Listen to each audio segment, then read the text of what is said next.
नाही, बावनकुळेंचं स्टेटमेंट ऐकलं आहे की तिथे कुंभमेळा होणार आहे. कुंभमेळ्यामध्ये 5-10 हजार कोटी रुपये खर्च केले जाणार आहेत आणि त्याची मोजदाद होणारच नाही. आता ते प्रदेशाध्यक्ष आहेत, त्यांच्या पक्षाला पैशाची गरज असते, त्यामुळे कुंभमेळ्यामध्ये डुबकी लावून घ्यावी पालकमंत्री आपला ठेवून. ना माणसाची मोजदाद, ना कुंभामधल्या पाण्याची मोजदाद. स्थगिती आणि नाशिकवरून कुठल्याही पद्धतीनं भाजप सोडणार नाही अशी भूमिका आहे. नाशिकच्या पालकमंत्र्यांवर भाजपचा आग्रह काय? नाही, बावनकुळेंचं स्टेटमेंट ऐकलं आहे की तिथे कुंभमेळा होणार आहे. कुंभमेळ्यामध्ये 5-10 हजार कोटी रुपये खर्च केले जाणार आहेत आणि त्याची मोजदाद होणारच नाही. आता ते प्रदेशाध्यक्ष आहेत, त्यांच्या पक्षाला पैशाची गरज असते, त्यामुळे कुंभमेळ्यामध्ये डुबकी लावून घ्यावी पालकमंत्री आपला ठेवून. ना माणसाची मोजदाद, ना कुंभामधल्या पाण्याची मोजदाद. त्यामुळं त्यांची इच्छा त्यासाठी असावी आणि म्हणून त्यांचा तो आग्रह असावा. काँग्रेस पक्षामध्ये अंतर्गत वाद आतापर्यंत पाहायला मिळालेला आहे. अशातच 60 पदाधिकाऱ्यांना पदमुक्त करण्यात आलेलं आहे. तुम्ही वरिष्ठ नेते आहात कसं? मी काँग्रेस नाही आहे, युवक काँग्रेस आहे. ते युवक काँग्रेसलाच विचारा.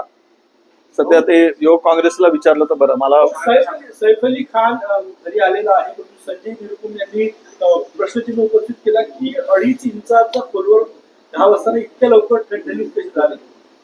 मला माहित नाही, माहिती घेऊन टाकतो. संजय राऊत जवळ असतात त्यांच्या घराजवळ. संजय निरुपम जवळ असतात, त्यामुळे त्यांना अधिकची माहिती असेल. आणि निरुपमांना काय माहित नसावं,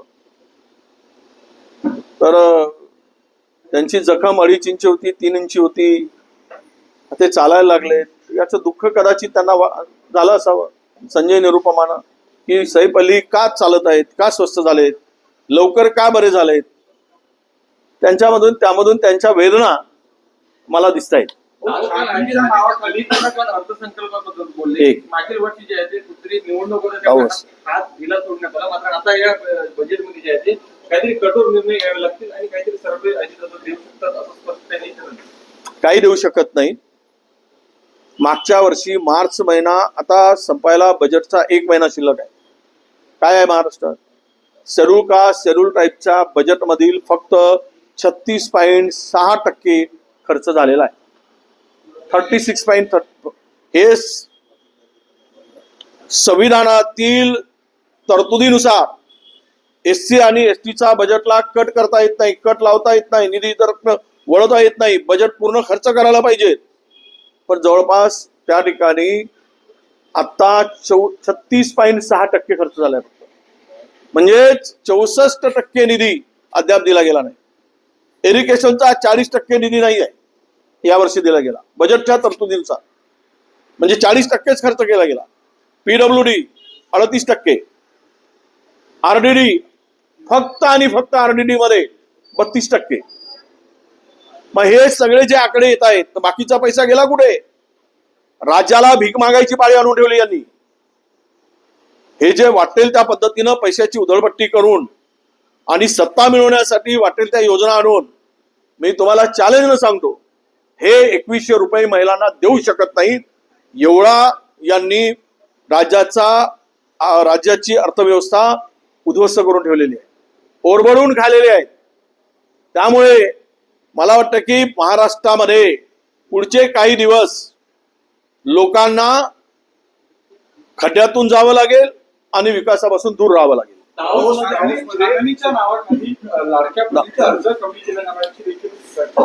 मी मागच्या वेळेसही बोललो होतो की बघा, हे सगळे जे काय आहे ती बनवाबनवी आहे आणि बोगसगिरी आहे सरकारची, हे स्पष्ट आहे. तुम्हाला माहित असेल की पंतप्रधान किसान सहाय्य योजना जी होती, त्यामध्ये 2,20,00,000 लोकांना महाराष्ट्रामध्ये लाभ मिळत होता. आता तो किती मिळतोय? फक्त आणि फक्त 1,10,000 लोकांना मिळतोय. आणि त्यामध्ये पुन्हा नवीन अटीचं काल मला मागच्या महिन्याभरापूर्वी नवीन त्याच्यामध्ये नियमावली आणली गेली. म्हणजे तो आकडा यावर्षी साधारणतः 60-62 हजारापर्यंत येईल किसान सन्मान योजनेचे. आणि तेच आता महिलांच्या लाडकी बहिणीच्या संदर्भामध्ये सुद्धा तेच होणार आहे. आणि निम्म्यापेक्षा अधिक नावं वगळले जातील, नवीन नवीन अटी आणि शर्ती लावल्या जातील आणि काहीतरी दिल्याचं दाखवलं जाईल. आणि जे काही 2100 रुपये देतो म्हणून त्यांनी जाहीरनाम्यामध्ये सांगितलं, भाषणातून सांगितलं, वचनं दिली, ते पूर्ण करू शकणार नाहीत. म्हणून लाडक्या बहिणींनी जिल्हा परिषद आणि पंचायत समितीमध्ये, स्थानिक स्वराज्य संस्थेमध्ये बदला घेण्यासाठी हाताला राखी बांधली, हातात तलवार घेऊन तयार राहावं मतदान रूपी आणि या राक्षसांचा नायनाट करावा अशी बहिणींना आम्ही आता विनंती करतो. दावोसमध्ये 6,25,000 कोटी रुपयाची इन्व्हेस्टमेंट झाल्याचं जाहीर करण्यात आलं. दुसरा दिवस आहे वर्ल्ड इकॉनॉमिक. ठोका पाठ ठोकून घ्या, थोपटून नका घेऊ. जानेवारी 18 जानेवारीला दावोसमध्ये 18 जानेवारी 2024 ला दावोसमध्ये काही करार झाले. ते कराराची किंमत होती 3,53,000 कोटी. काय झालं?